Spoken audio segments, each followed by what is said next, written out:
অত্যাচার এবং সহ্যের সীমা যখন পেরিয়ে যায় তখন দেশের মধ্যে বিপ্লব ঘটে। গোটা পৃথিবী জুড়ে এমনটা ঘটেছে, কিন্তু দুর্ভাগ্য পশ্চিমবঙ্গের বুকে বারবার এই ধরনের রাজনৈতিক হামলা, উদ্দেশ্য প্রণোদিত হামলার পরেও আমাদের দুর্ভাগ্য এতদিন ধরে যে আমাদের কেন্দ্রীয় সরকার এতটা পর্যন্ত তারা সহ্য করে রেখেছিল। অতীতে জেপি নাড্ডার গাড়ি পর্যন্ত আক্রান্ত হওয়ার পরেও আমরা তেমন কোনো ব্যবস্থা নিতে দেখিনি, এবং সেটাই বারবার আমাদের বিরোধী কিছু রাজনৈতিক দলকে প্রশ্ন তুলে দেওয়ার সুযোগ করে দিয়েছিল যে বিজেপি এবং তৃণমূলের গটাপের ব্যাপার। কিন্তু আজকে আপনারা জানেন, গতদিন সাংসদ, ল মেকার এবং বিধায়ক, এই দুজনকে যেভাবে ত্রাণ, শুধুমাত্র মানুষের পাশে যাওয়ার জন্য পরিকল্পিতভাবে যে হামলা চালানো হলো কাউকে কাউকে দিয়ে, বিরোধী দলনেতার কথা অনুযায়ী বিশেষ সম্প্রদায়কে দিয়ে যেভাবে হামলা চালানো হলো, সেটা গণতন্ত্রের লজ্জা। কিন্তু আমি যে প্রথম অংশটি বললাম এতক্ষণ ধরে, এবার অন্তত ভারতের প্রধানমন্ত্রী এই ব্যাপারে মুখ খুললেন।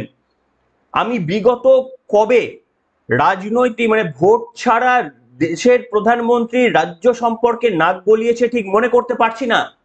তার কারণ ভোটের সময় খুব স্বাভাবিক কারণেই রাজনৈতিক বক্তব্য বলতে হয়, কিন্তু এ ছাড়া ভারতের প্রধানমন্ত্রী পশ্চিমবঙ্গের কোনো ব্যাপার নিয়ে নাক গলাননি। তার কারণ এখানে এত বড় একটা স্বৈরাচারী সরকার রয়েছে, সেখানে যে কোনো মন্তব্য করলেই একেবারেই তার কোনো সম্মান রাখা হবে না, সম্ভবত নিজের সম্মান বাঁচাতে।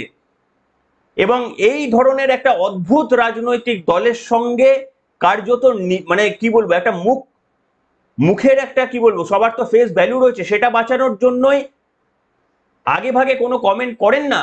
তার কারণ দিদি কমেন্ট করে, একটা নর্মাল কমেন্টকে তৃণমূল কংগ্রেস কিভাবে নরেন্দ্র মোদীর বিরোধী কমেন্ট করে দিয়েছিল সেটা গোটা দেশবাসী লক্ষ্য করেছে। কিন্তু গতদিনে ভারতের প্রধানমন্ত্রী খগেন মুর্মু এবং বিজেপি বিধায়ক বিরুদ্ধে এই যে আক্রমণ, তার বিরুদ্ধে কিন্তু তিনি স্বর আওয়াজ তুললেন, মারাত্মক হুঁশিয়ারি দিলেন এবং কার্যত অনুশাসন শেখালেন। এর পেছনে একটা গুরুত্বপূর্ণ মেসেজ লুকিয়ে রয়েছে পশ্চিমবঙ্গের বুকে। প্রধানমন্ত্রীর ডাইরেক্টলি রাজ্য সম্পর্কে হস্তক্ষেপ, এটা কিন্তু 10 বার ভেবে তিনি করেছেন। কিভাবে করেছেন, এর প্রতিক্রিয়া কি হতে পারে, প্রধানমন্ত্রী কি বলেছেন, যারা জানেন না তৃণমূল কংগ্রেস সম্পর্কে প্রধানমন্ত্রী কি বলেছেন, শোনাবো আজকে আপনাদের কাছে। কিন্তু প্রথমেই আপনাদের সকলকে স্বাগত জানাই। তবে স্বাগত জানানোর দিন নয় পশ্চিমবঙ্গে। এই রাজনৈতিক দলটিকে যতক্ষণ না পর্যন্ত আমরা বিদায় দিতে পারছি, এখানে কোনো মানুষ স্বাগত নয়।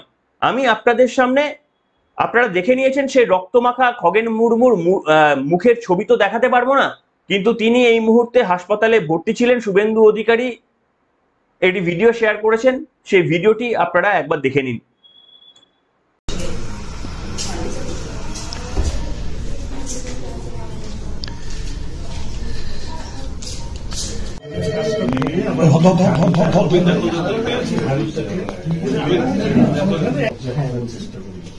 আমি যখন ডক্টরটা টিমে ধরলাম পাটা দিয়ে কাজ দিয়ে তারপর আমার মাথায় ব্যথা হয়েছিল, তখন আমি সিটিতে দেখলেন।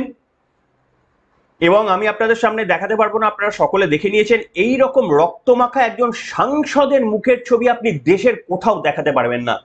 এই তৃণমূল কংগ্রেস এমন একটা জায়গায় পৌঁছে গিয়েছে না, এদের এমনিতে তারা জানে যে যত আসন্ন নির্বাচন আসছে তারা ভয়ে একেবারে ত্রস্ত হয়ে রয়েছে, যে কোনো মুহূর্তে তারা পরিবর্তনের ভয়াবহ বিভীষিকার সম্মুখীন হতে পারে, এবং সেটাকে সহ্য করতে না পেরে কার্যত এই ধরনের ঘটনা ঘটাচ্ছেন বলে রাজনৈতিক নেতৃত্বের দাবি। তবে প্রধানমন্ত্রী দার্জিলিং নিয়ে এর আগে টুইট করেছিলেন, কিন্তু সেখানে কোনো তৃণমূলের উল্লেখ ছিল না। শুধু মেঘ ভাঙা বৃষ্টি এবং অতিরিক্ত বর্ষা, এই নিয়ে তিনি উল্লেখ করেছিলেন। একটি বাক্যেও তার তৃণমূল কংগ্রেস সম্পর্কে কোনো উচ্চারণ ছিল না। কিন্তু আমি আপনাদের সামনে দেখাবো, গতদিনে ভারতের প্রধানমন্ত্রী কার্যত মুখ খুললেন, একটা টুইট করলেন, এবং সেই টুইটটা তিনি বাংলায় ইংরেজিতে দুটোতেই টুইট করেছিলেন। সেখানে পরিষ্কারভাবে তৃণমূল কংগ্রেসকে সংযত আচরণ করার জন্য আহ্বান জানিয়েছেন। কি লিখেছেন তিনি? যেভাবে আমাদের দলের সহকর্মীরা, যাদের মধ্যে একজন বর্তমান সাংসদ ও বিধায়কও রয়েছেন, পশ্চিমবঙ্গে বন্যা এবং ভূমিধসে ক্ষতিগ্রস্ত মানুষের সেবা করতে গিয়ে আক্রান্ত হয়েছেন, তা অত্যন্ত নিন্দনীয়। এটি তৃণমূল কংগ্রেসের অসংবেদনশীলতা এবং রাজ্যের আইন শৃঙ্খলার করুণ রূপের স্পষ্ট প্রতিফলন। আমার একান্ত কামনা পশ্চিমবঙ্গ সরকার এবং তৃণমূল কংগ্রেস এই কঠিন পরিস্থিতিতে হিংসায় লিপ্ত না হয়ে মানুষের সাহায্যে আরো মনোযোগী হোক। আমি বিজেপি কার্যকর্তাদের আহ্বান জানাই, তারা যেন জনগণের পাশে থেকে চলতি উদ্ধার কাজে সহায়তা করে যান। এখানে লক্ষণীয় ব্যাপার, দেশের প্রধানমন্ত্রী রাজ্যের আইন শৃঙ্খলা বিষয় নিয়ে কথা বলছেন। কার্যত আপনারা ধরতেই পারেন যে এটা রাষ্ট্রপতি শাসন জারির কার্যত কয়েকটা আগের ধাপ। কারণ কেন্দ্রকে যখন কোনো রাজ্যের আইন শৃঙ্খলা পরিস্থিতি এবং বিশেষ করে তৃণমূল কংগ্রেসের নাম, দলের নাম বলছেন, সরকারের নাম বলছেন যে তোমরা হিংসা বন্ধ করো, অর্থাৎ এই ঘটনার সঙ্গে তৃণমূল কংগ্রেস জড়িত, এটা প্রধানমন্ত্রী মনে করছেন। কত বড় ইঙ্গিত এটা বুঝতে পারবেন। এবং আমার মনে হয় এই ঘটনাটাই এনাফ। পশ্চিমবঙ্গে যদি রাষ্ট্রপতি শাসন ছাড়া এবারে নির্বাচনে যাওয়া যায়, তাহলে এইখানকার যে রক্ত পিপাসু রাজনৈতিক নেতৃত্বরা রয়েছেন তারা কিন্তু রক্তের স্বাদ পাওয়ার জন্য বসে রয়েছেন। তাই আমাদেরকে নিশ্চিতভাবে আমাদের সংবিধানকেও এবং আমাদের কনস্টিটিউশন সমস্ত সকলকে লক্ষ্য রাখতে হবে। পশ্চিমবঙ্গের মানুষ একটা সাংসদ বিধায়কের এই অবস্থা হলে ভোটারদের কি অবস্থা হয়। আমার মনে হয় কেউ ভোট দিতে যাবেন না পশ্চিমবঙ্গে যদি রাষ্ট্রপতি শাসন জারি ছাড়া কিংবা আমাদের নিরাপত্তার সঠিক ব্যবস্থা না করে যদি নির্বাচন কমিশন এবং আমাদের এই দেশ আমাদেরকে ওই গণতন্ত্রের জাঁতাকলের মধ্যে পিষতে পাঠিয়ে দেয়, তাহলে আমাদেরও সিদ্ধান্ত নেওয়ার অধিকার রয়েছে আমরা এখানে নির্বাচনে অংশগ্রহণ করব কিনা। আমি আপনাদের সামনে বিরোধী দলনেতার তার একটা অত্যন্ত মারাত্মক বক্তব্য শোনাবো, কিন্তু তার আগে আমি একবার দেখিয়ে দিই ওই ঘটনাটা। আপনারা জানেন রক্তমাখা ছবির ভিডিও দেখাবো না। শুভেন্দু অধিকারী একটা গোষ্ঠীর কমিউনিটিকে দায়ী করেছেন, তাদের নামগুলোকে দিয়ে দিয়েছেন শুভেন্দু অধিকারী, আমি দেখাবো আপনাদের সামনে। কিন্তু তার আগে আরো একবার কিভাবে বিধায়ক শঙ্কর ঘোষ থেকে শুরু করে এমপি খগেন মুর্মুকে আক্রান্ত হতে হলো সেই ছোট্ট ভিডিওটা দেখাবো। কিন্তু রক্তমাখা ভিডিও আমি কখনোই দেখাতে পারবো না, আপনারা আশা করি দেখে নিয়েছেন।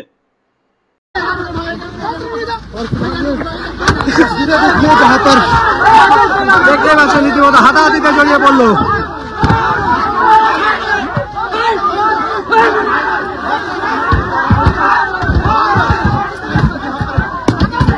দেখলেন, একেবারে পাশবিক বললে কম বলা হয়। আপনারা ভাবুন যে আক্রান্ত যারা হয়েছে তারা এইভাবে মারতে যাবে কেন যদি না তাদেরকে ইনস্টিগেট করা হয়। বিরোধী দলনেতা পরিষ্কারভাবে বলেছেন যে একটা বিশেষ সম্প্রদায়ের চরম উগ্রপন্থীরা এই কাজ করেছেন। তার পোস্টে আমি লেখা দেখাচ্ছি আপনাদের, শুভেন্দু অধিকারীর ফেসবুক পোস্ট আপনি দেখতে পাচ্ছেন। দেখুন ছবিটা আপনি দেখতে পাচ্ছেন, ছবিতে পরিষ্কারভাবে শুভেন্দু অধিকারী লিখেছেন, তৃণমূলের বিশেষ সম্প্রদায়ের উগ্র চরমপন্থী আজ নাগরাকাটায় যাদের লেলিয়ে দেওয়া হয়। কাদেরকে লেলিয়ে দেওয়ার কথা বলছেন শুভেন্দু অধিকারী? রামজান আলী, শৈফুল হক, আইনুল আনসারি, পিঙ্কি খাতুন। শুভেন্দু অধিকারী বলছেন একটা বিশেষ সম্প্রদায়ের উগ্র চরমপন্থীদের লেলিয়ে দেওয়া হয়েছে বলে বিরোধী দলনেতার বক্তব্য। এবং তিনি লিখছেন, তৃণমূলের সেই এক সন্ত্রাস মডেল দেখুন কাদের ব্যবহার করা হয় আজকের নাগরাকাটায় সাংসদ খগেন মুর্মু এবং বিধায়ক শঙ্কর ঘোষেদের ওপর এই নির্মম প্রাণঘাতী আক্রমণ ঘটাতে। ঠিক যেই সব দুর্বৃত্তদের এনেছিল কোচবিহার খাগড়াবাড়িতে আমার ওপরেও আক্রমণ করতে, সেইভাবে এখানেও একইভাবে বিশেষ সম্প্রদায়ের কিছু উশৃঙ্খল আইন অমান্যকারী পরিকল্পিতভাবে জড়ো হয়ে এই ঘৃণ্য অপরাধ অরাজকতা ঘটিয়েছে। এবং আরো তিনি লিখেছেন, সব থেকে বড় ব্যাপার হচ্ছে আমরা জানি না যে কারা জড়িত শুভেন্দু, তবে এই যে ছবি তিনি দিয়েছেন এটা তো পরিষ্কারভাবে ভিডিওতে এদের মুখগুলো দেখা যাচ্ছে। কিন্তু প্রশ্ন হচ্ছে পুলিশ, আমি দেখেছি ওখানে পুলিশ ছিল কিন্তু পুলিশ কোনোভাবে তাদেরকে বাঁচাতে আসেনি। আসলে শুভেন্দু অধিকারী বলেন না তৃণমূল কংগ্রেসের পুলিশ, কার্যত পুলিশ বাহিনী প্রমাণ করতে মরিয়া হয়ে গিয়েছে যে তারা সাধারণ মানুষ থেকে বিরোধী দল তৃণমূল কংগ্রেস ব্যতীত অন্য কারুর ব্যাপারে আক্রান্ত হলে এইটা তাদের যেন অধিকারের মধ্যে পড়ে না। এটা কিন্তু একটা মারাত্মক পরিস্থিতি। পুলিশ যদি নিরপেক্ষ আচরণ করত পশ্চিমবঙ্গের এই ঘটনা ঘটতে পারতো না। তাই যারা তৃণমূলকে দোষী সাব্যস্ত করছেন তারা এই পুলিশের ভূমিকাকে কোনোদিন ভুলে যাবেন না। পশ্চিমবঙ্গে মমতা বন্দ্যোপাধ্যায়ের জামানায় যারা যারা পুলিশ, সবার কথা নয় কিন্তু অনেক পুলিশ এটা কোনোদিন মেনে নেন না। পুলিশের রক্ত ভালো লাগে না, পুলিশ আমার আপনার মতো বাড়ির লোক। কিন্তু কিছু স্বার্থপর মানুষ সমস্ত জায়গাতে রয়ে গিয়েছে। তাদের জন্য আজকে মমতা বন্দ্যোপাধ্যায়কে খুশি করে নিজের পরিবারদের শুধুমাত্র কিছু সুখে রাখার জন্য আজকে এই পরিস্থিতিতে পরিণত করেছে। আমরা প্রত্যেকটি ক্ষেত্রে এর পরিণাম আমরা দেখতে পাচ্ছি। আমি আপনাদের সামনে এই জায়গায় একটা ভিডিও দেখাবো। মমতা বন্দ্যোপাধ্যায়, আপনারা জানেন যে যদি দক্ষিণবঙ্গের বন্যা হয় তাহলে সেটা হয়ে যাচ্ছে উত্তরপ্রদেশ থেকে ঝাড়খণ্ড, বিহার এদের দোষ, আর উত্তরবঙ্গের বন্যা হলে ভুটান, নেপাল এদের দোষ। অর্থাৎ মমতা বন্দ্যোপাধ্যায়ের রাজনীতিতে তার কোনো কর্তব্যই নেই, তার কিছু করারই নেই, শুধুমাত্র ক্ষতিপূরণ তিনি দিতে পারেন। কিন্তু ক্ষতিপূরণ তো তিনি ছবি এঁকে টাকায় দিচ্ছেন না, আমার আপনার করের টাকায় তিনি দিচ্ছেন। সেই কাজটা তিনি না থাকলেও একটা রোবটও করে দিতে পারে। একটা রোবটকে আমাকে যদি বলেন না, আমি একটা স্ক্রিপ্ট লিখে দিতে পারি, আইটির ছেলে, আমি নিজে একটা স্ক্রিপ্ট লিখে দিতে পারি, যে স্ক্রিপ্টটা পরিষ্কারভাবে বলে দেবে যে যখনই উত্তরবঙ্গে বন্যা হবে বলবে এটা নেপাল ভুটানের দোষ বলে টুইট করে দেবে, যখনই দক্ষিণবঙ্গে বন্যা হবে বলবে ম্যানমেড বন্যা। আমি নিজে একটা স্ক্রিপ্ট লিখে দিতে পারি যেটা সবসময় এরকম টুইট করে দেবে, এবং ওই 1 লক্ষ থেকে 5 লক্ষ টাকা ক্ষতিপূরণের একটা চার্ট থাকবে বেসড অন কোথায় হচ্ছে, কোন সম্প্রদায় আক্রান্ত হচ্ছে এর ওপর বেস করে, এবং কোন ঘটনায় মারা যাচ্ছে তার উপর বেস করে একটা চার্ট আমিও টুইট করে, মানে এটাকে অটোমেশন করে দেওয়া যেতে পারে। একটা গভর্নমেন্ট, গোটা গভর্নমেন্টটাকে একটা অটোমেশন করে দেওয়া যেতে পারে। মানে মানুষের চালানোর প্রয়োজনটা কি? আমার যদি প্রত্যেকটা কাজের দায় এবং দায়বদ্ধতা অন্যদের ঘাড়ে দিয়ে দিই, তাহলে আমার প্রয়োজনীয়তা ঠিক কোন জায়গায় রয়েছে? শুধু শাসন উপভোগ করার জন্য, শুধু ক্ষমতাটাকে উপভোগ করার জন্য? আমি এখানে একটা মারাত্মক ভিডিও আপনাদের সামনে দেখাবো। সেটা হচ্ছে, দেখুন কিভাবে গাছ কাটা হয়েছে। মানে অভিযোগ আসছে যে নির্বিচারে বন্য জঙ্গলগুলোকে কেটে সাবার করে দেওয়া হচ্ছে। নদীর বালি থেকে পাথর, আমরা বারবার শুভেন্দু অধিকারী এ নিয়ে সরব হয়েছে, টিভিতে আমরা বারবার দেখেছি। আজকে দেখুন একটা ভিডিওতে, নদীতে জল বইছে না, নদীতে গাছের বড় বড় গুড়ি বয়ে যাচ্ছে, এখানে জল দেখতে পাবেন না। ভিডিওটা দেখুন একবার। ব্রিজ লাগাইতেছে না, ওই মনে হয় ব্রিজ লাগাইতেছে না। হ্যাঁ ভালো এটা যাইতেছে, এটা কোনো কথা। ওই জায়গাটা দেখ কেমন লাগে, নিচে দেখা মনে হয় ব্রিজ লাগাইতেছে।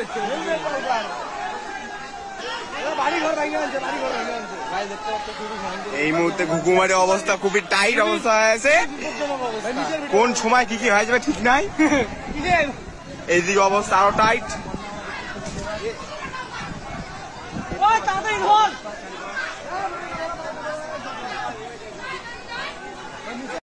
দেখলেন, ভাবতে পারেন নদীতে জল নেই, এত বড় নদীতে শুধুমাত্র গাছের গুড়ি বইছে। কোথা থেকে আসলো এত গুড়ি? কোথায় মজুত করে রাখা ছিল কেটে? এই হচ্ছে অবস্থান। এখানে কোনো সার্ভিলেন্স নেই। কারা এত গাছ কেটে নিয়ে যাচ্ছে? কিভাবে এত, যদি গাছ বনে এত গাছ মরেও যায় তাহলেও তো পরিবেশ সচেতক হিসাবে যারা আমাদের এনভায়রনমেন্ট যারা মন্ত্রী রয়েছেন তাদের তো এটা দেখার কর্তব্য। যদি এত গাছ, আমি ধরে নিই যদি মরেও যায়, কোন কারণে উত্তরবঙ্গের গাছ মরে যাচ্ছে? করোনা হলো নাকি? আর যদি কেটে থাকে তাহলে কারা কাটছে? আমাদের তো বাঁচাতে হবে। শুধুমাত্র কিছু ঘটলেই আমার রেডি স্ক্রিপ্ট, একে দায়ী, ওকে দায়ী, তাকে দায়ী, আর আমি আনন্দে নাচবো, গান গাইবো, গিটার বাজাবো, কবিতা লিখবো, যা এখন আমার গান যেন প্রত্যেকটি পুজো প্যান্ডেলে বাজে সেটা নিশ্চিত করব। স্কুলের পড়ুয়ারা আমার গান কেন গাইছে না সেটা পর্যন্ত আমি স্কুলে গিয়ে বলবো, এই লক্ষ্মীর ভান্ডারের কন্যাশ্রীর গানটা শিখিয়ে দাওনি তোমরা স্কুলের ছাত্রীদের, ওদের শিখিয়ে দিও। মানে একটা রাজ্য সরকার যদি এইভাবে চলে, আমরা কতটা ঠিক অসহায়। ভারতের প্রধানমন্ত্রী এখানে মুখ খুললেন, এটা কিন্তু গভীর তাৎপর্যপূর্ণ একটা ব্যাপার। তিনি জানেন প্রধানমন্ত্রীকে দিয়ে এবার কি নোংরামো খেলাটা হবে, একটু দেখে নেবেন এরপর থেকে। কাল থেকে কুণাল ঘোষ বাবুরা থেকে শুরু করে সবাই কিভাবে প্রধানমন্ত্রীকে মাঠ জুড়ে নেমে পড়বে দেখবেন।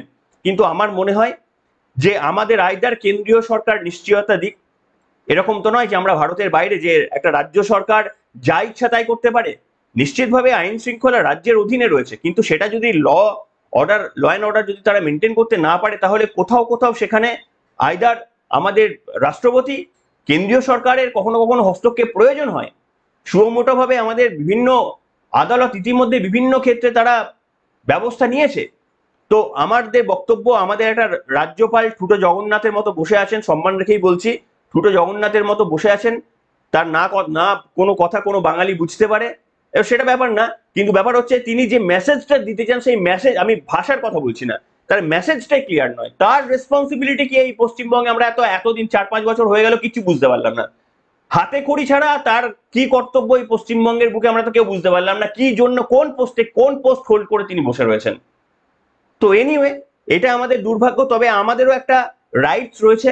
আমাদের নিরাপত্তা যদি আমাদের দেশের কোনো কেউ নিশ্চিত করতে না পারে, তাহলে আমাদেরও ভাবার অধিকার রয়েছে এবারে যে নির্বাচন হবে সেখানে অংশগ্রহণ করব কিনা।